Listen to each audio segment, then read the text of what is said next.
guys, let's get right into it. But before we get right into it, I do want to send a special thank you to Carol T and Prin Made. Thank you so much for your donations that I received this week via my PayPal. I totally appreciate when you guys just, decide to donate to NikkiStar TV because, we're in a pandemic and things are not turning out the way that I planned. So every donation is a blessing, but I totally understand if you like can't, you know what I mean? Like sometimes people just, stop by with a donation and, just to say thank you or whatever. But I totally understand that people can't do that. You know what I mean? The people who can't do that, just like and share my work and, send it out there to the world. And anyway, I appreciate you guys supporting me even during this very, very hard time for all of us. It really, really is difficult for everybody involved. You know what I mean? Those of us who are blessed to still have life in our bodies and continue to keep on going. It's hard. You know what I mean? So I totally understand. And I totally am so thankful to you all who have donated to NikkiStar TV thus far. Your donations are being put to good use because soon and very soon I will have some of the equipment that I need to, get these reviews to you up faster and in better quality. So thank you. Thank you so much to Carol T and Print Made. I totally appreciate it. I'm telling you, it's always a blessing when you get a little notification from PayPal. I'm like, what is this? I always think that somebody has hacked my account because I'm that girl. I'm always just nervous about everything. I'm a Sagittarius. But anyway, when I saw it, I was like, oh my God, people are donating to me even during the pandemic. Oh, I must be good. Or you guys love me. Whatever way. Thank you. Thank you so much. Now let's get into Big Ed. So we pick back up where Queen Rose left off reading Big Ed for filth. She told that man that he never loved her, that all he wanted to do was humiliate her, that he hurt her. She was very, very hurt and she was done with him. Even when Ed did all that crying, she sat there and she watched him.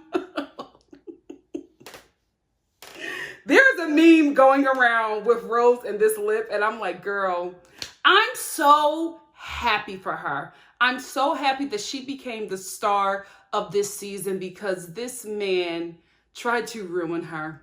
Ed was so horrible to Rose, and I think he thought he would come off as this cool guy, but he came off as the jerk that he is, and Queen Rose was able to emerge from the ashes. I'm so happy for her.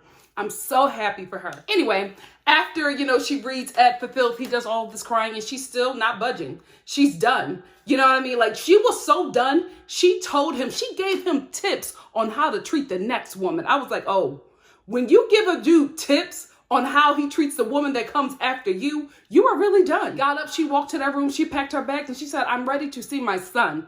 I missed my son. I came here to be with this man because I loved him. It did not work out. Now I'm getting back to my kid. Queen Rose, you deserve all the blessings that is coming your way, my dear, because you were honest, you were true. Listen, we knew you were secure in the bag, but I do think that she cared for him in some kind of way and Ed played her. He played her for TV, and it didn't work out in his favor. Good. Another thing that I love about Rose, when she was packing up her bag, she was just like, my family will be very disappointed. Because let's be honest, her getting with an American man, moving to America, setting up shop there for them, and making a way for her family to come and live a better way of life. This whole relationship was intended to be a come up for her family. But she was just like, listen, they're going to be disappointed, but they're going to have to get over it. I'm not going to be with a man that treats me like that. Not for no one. Not for my son, not for my sister, not for my father. I'm not going to endure that kind of treatment. And she didn't have to. No woman deserves to be treated like that, whether she's secure in her bag or not. Queen Rose, all the way. I love her. I am so happy for how this situation turned out for her because he thought that he was going to destroy her. And look at her now, trending every week. Rose is trending right up there with Kenya Moore from the Real Housewives of Atlanta. Go ahead, Rose.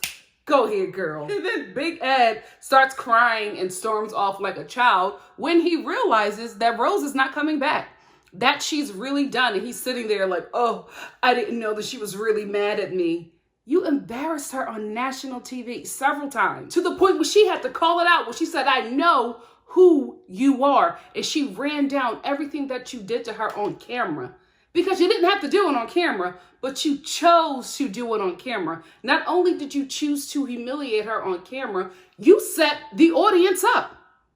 You let us know what you were about to do, and you hoped that she would take it a certain way. Basura, Ed.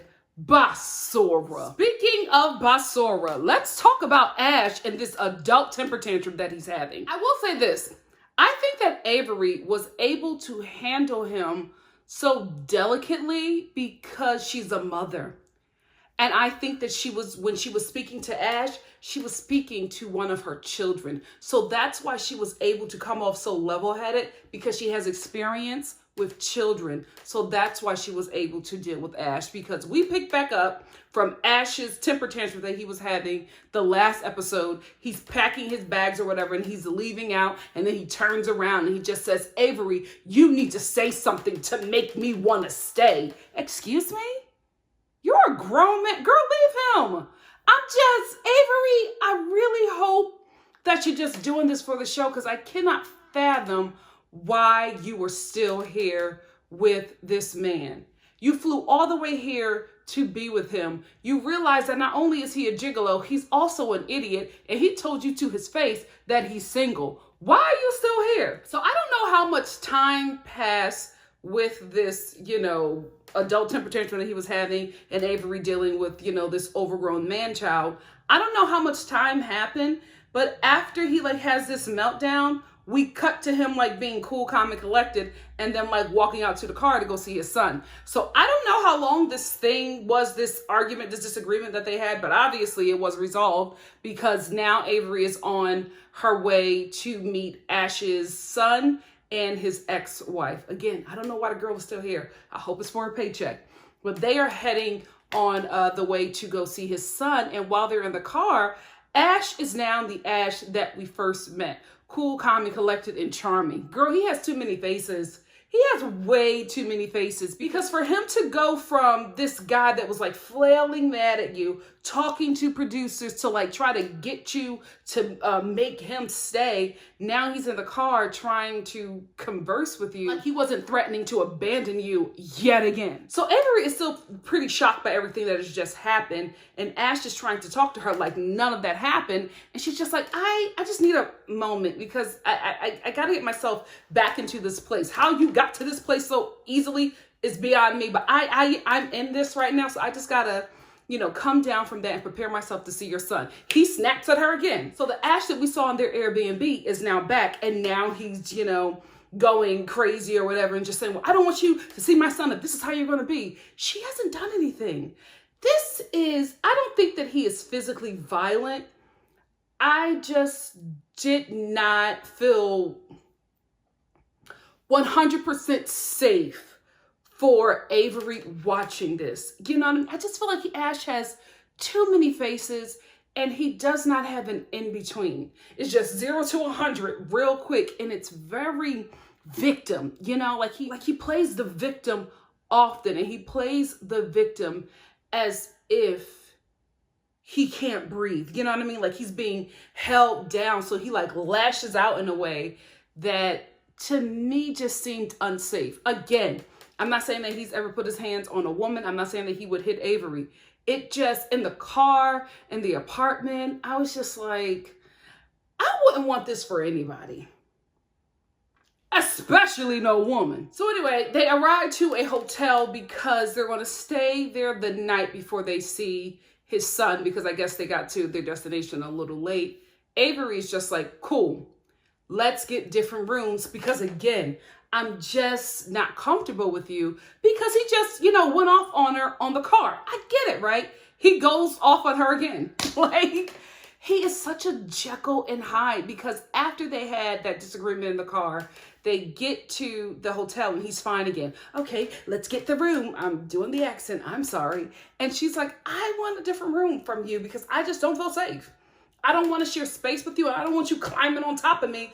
Everything is cool. And he just does not get it. And it's just like, girl, did he put it down that good that you just cannot think? Was the sex that amazing that you're overlooking all of these red flags. So because she decides to get her own room, he's now upset. So instead of staying in the hotel, he goes to see his son, and then he comes back and they drive to go meet his son.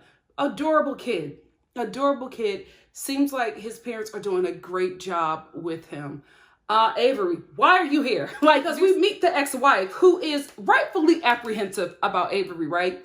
However, I just felt like homegirl had way too many expectations for a woman that was ready to give her child to a stranger. You know what I mean? Like, she was sizing Avery up and all of that. And I understand. I get it, girl. But why are you okay with giving your child away to this woman then? You know, like, if you got to go through all that, don't do it. And then Avery and homegirl go out and she finds out that Ash and this woman is newly divorced. They've been separated for a while, but they just got divorced. And I'm like, well, when did they just get divorced? Was it before you came out here to see him? Something ain't adding up. He's not telling the truth. There's way too many red flags. Then come to find out the lady don't really want to give her son to Ash to go live in the United States with Avery. Something is going on. I feel like, and I could be wrong, that could be stretching and reaching, but I think that this is all a scam, right? Like, we know that this is a scam for Ash to get to the United States. I think this is also a scam for Ash to get to the United States and get his son and his ex-wife here. That is the only reason why I could fathom that this woman would be okay with giving her son over to Avery to live in the United States, especially since she already mentioned that she's really struggling with that and she wanted to get to know Avery a bit more. I think she's okay with it, although she's struggling with it because she intends to come to the U.S. as well. That's what I think is happening here. And I just feel like Avery at this point, you don't need another red flag. Like, the only red flag you could get at this point will be Ash running you over with his car. Like, that is the only red flag that I feel like will finally make her go, you know what? This guy isn't for me. This is why you do not have sex so early in a relationship. I know she's been talking to this dude, right? And I know they felt like that this was the one thing that was missing. I feel like I am, falling in love with you and I want to marry you. Let me see if the sex is good now. No, you don't know this man.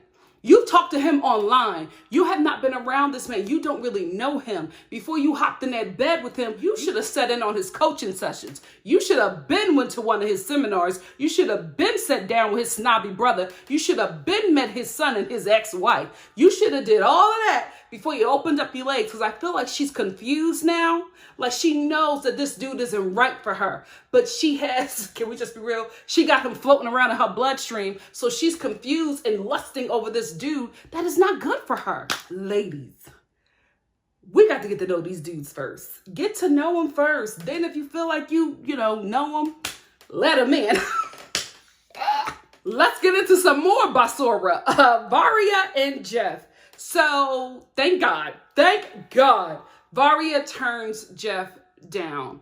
However, that just sends, the king of the ID channel into like a spiral, because she turns down his engagement for right now, because in her defense, she was like, this trip did not go as intended. There's a lot of red flags. My family is, a bit concerned, and, you did make a great impression with my friends.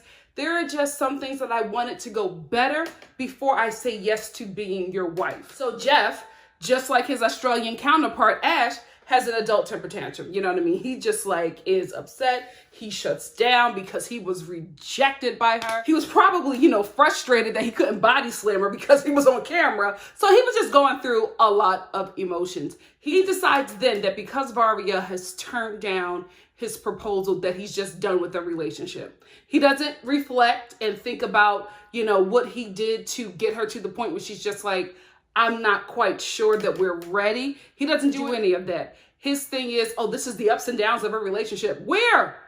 In prison? Not in real life. I get that he was in his emotions when she turned down his proposal. I totally understand him being like, listen, it just happened. You're not going to be reflective. But after a couple days, he was still in that same place, making himself the victim and making Varia the problem. So this fool decides to dump her at the airport. And he's just like, I want somebody that wants me, that's all in. So this is the end for us. Okay, so this is where I have the problem, right? Varia is all in. Jeff, she was all in with the man that she thought that she knew. She just found out who you were when you came to Russia. She just found out that you're a felon. She just found out that you've been in prison for dealing drugs. You're dropping all of this on her, and then she has to tell this to her family who already has apprehensions. It's a lot on her. Let's talk about how you tried to get into a fight with her friends at a dinner that she prepared for you so that they could meet you. Like, there were a lot of things that you did to mess this situation up. And the girl still wanted to be with you. She just did not want to accept your proposal at this point. She needed a bit more time. Maybe if she came to the United States and saw how you live, something. But to throw her away because she was not okay with the fact that you lied to her during your entire relationship. And then not only did you lie to her during your entire relationship, you still lied to her when you told her about your felony arrest and that you were really young and you dealt drugs. You have multiple arrests.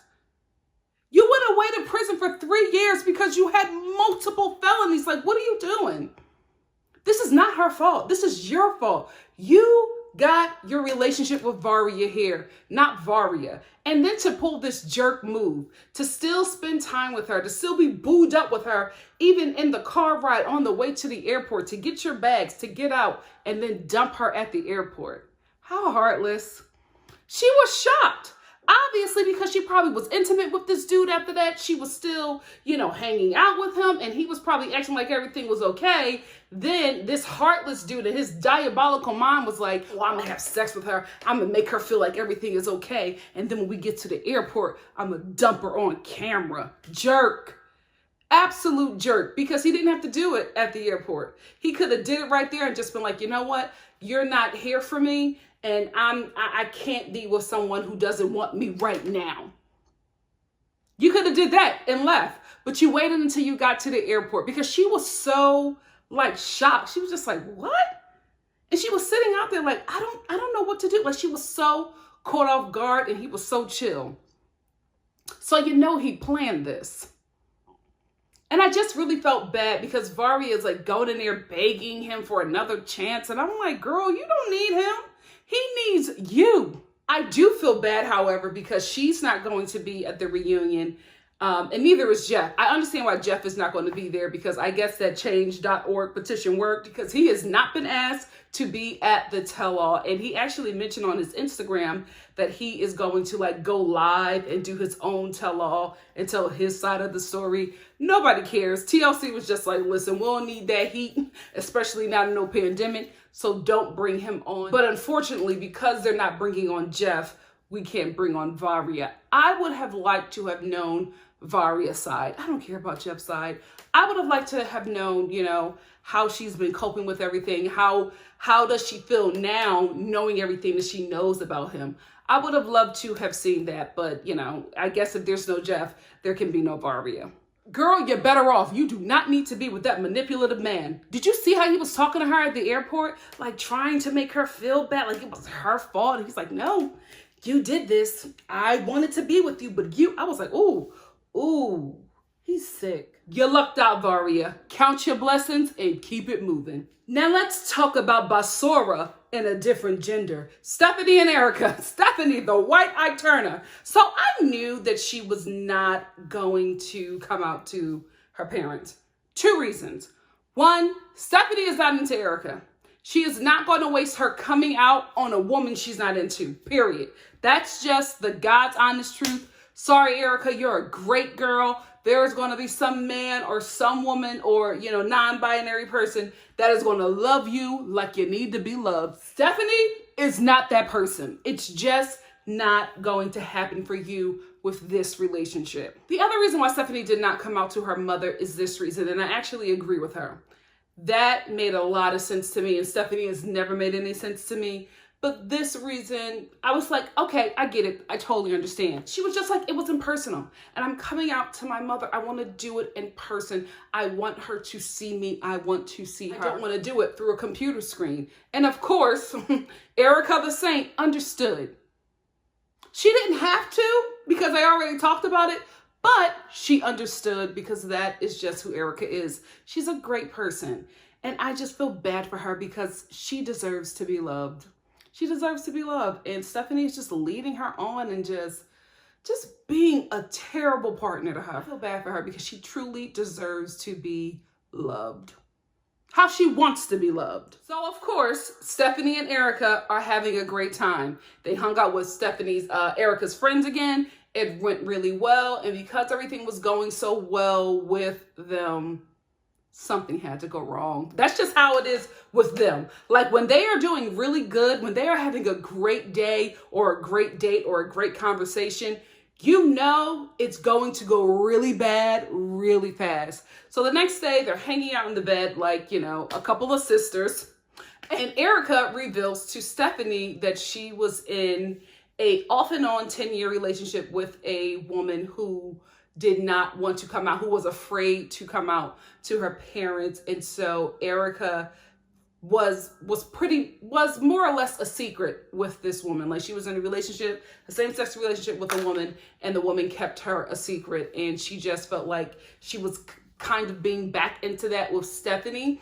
But she was opening up and they were getting to know each other a bit more. And she was saying that's why she was so frustrated with her when she was taking or dragging her feet with coming out to her parents. So that's why Erica was, you know, telling her this story. But Stephanie, again, I understood where she was coming from.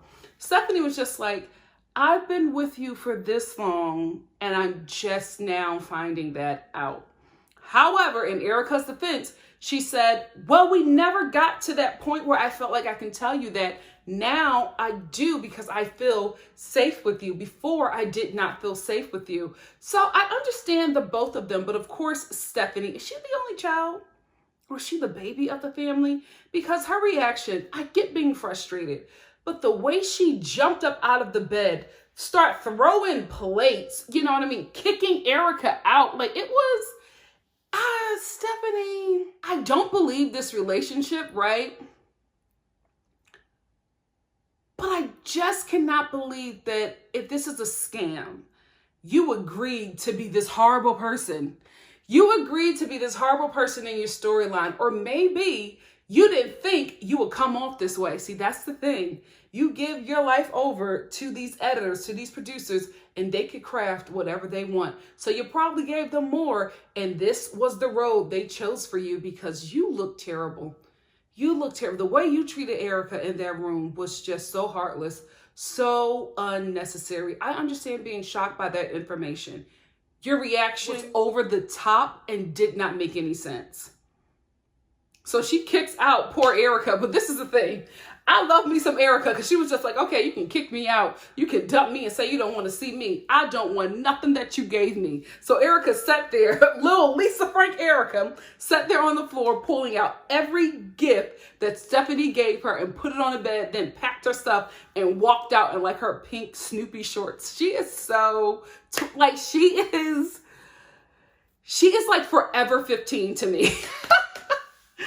Erica just, you know, and there's nothing wrong with that. I love it. You know what I mean? Like, I'm good and grown, and I love me some sequins, and people say you shouldn't wear sequins after 30. Well, girl, here I am. Here I am. So I'm not judging her for that or making fun of her. I love that about her. I really, really do. I love when people can be bright in such a dark world. You know what I mean? Like, such a dark, bland world. I love people who are just like, you know what? I'm going to harness the sun. I'm going to own it, and I'm just going to live my best life being bright and sparkly and fun. I love that about Erica. Her style really resonates her personality. Like, that is who she is. Those pink Snoopy shorts and that pink and purple hair, that is Erica's personality. That's who she is. But I will say this, Erica. I would have given her back everything, but that rainbow purse. Not our purse, sweetie. Not our rainbow Kurt Geiger purse. Oh, no, honey. You don't give that back.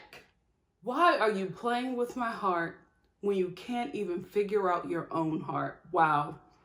That was a true line that cut deep because Stephanie lost it. It was the truth. It was the truth. And, you know, that's what got her dumped. But listen, Erica, you could do better. Unfortunately, she's going to go back to this woman.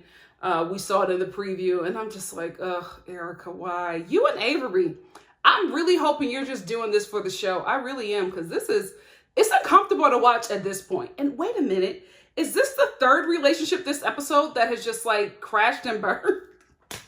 Is this the most unsuccessful relationship-wise season of 90 Day Fiancé? Because none of these relationships are going to make it to the end. Dave and Lana.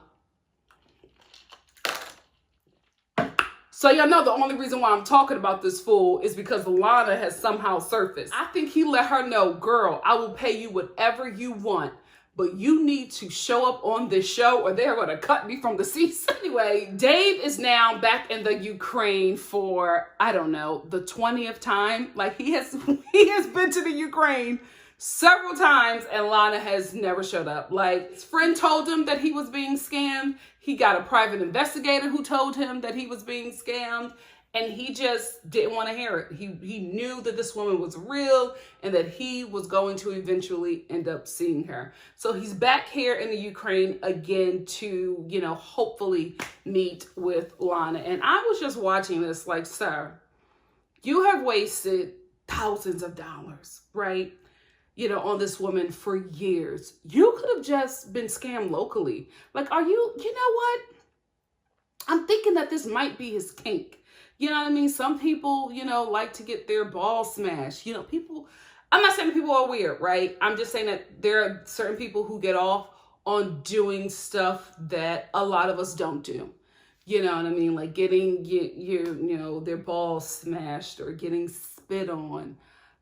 Getting choked till they pass out. Not judging. I'm just saying this is people's kinks. This is people's kinks. So I think maybe his kink is getting scammed by, you know, young Russian women. I think that's what it is. I think he likes this chase. I think he probably pays Lana to like be evasive. You know what I mean? I think he probably gets off on that because nothing else makes sense. You can't be this dumb. You cannot be this dumb. I don't believe it. I don't believe that he's an idiot. I believe that he might be a little, you know, freaky. Now that I will buy. An idiot? Dave. No, sir, no, ma'am. Nah, you like this. You like this because everybody is telling him that he's being scammed. His good friend who he cussed out, homegirl, and dragged all the women from Ukraine, her own people, to tell this man the truth. He cussed her out and told her she was a liar. Then he spent all this money on this private investigator who told him that he was being scammed. He fires this man, scares the freaking interpreter because she is just like, well, what is about to go down? He gets rid of all them people who have told him that he is being scammed because he doesn't want to believe it. Either he doesn't want to believe it or he gets off on it. This is his kink. Dave likes being scammed. That's what it is. So I do wonder, is he looking to switch up his kink? Because I will scam that man if he wants it. You know what I mean? I'll be evasive. To hell with this YouTube channel. If he's paying me thousands of dollars to, you know, like take his money and like disappear and not show up certain places, I do it in a heartbeat. Times is hard. We're in the pandemic. Dave, call me.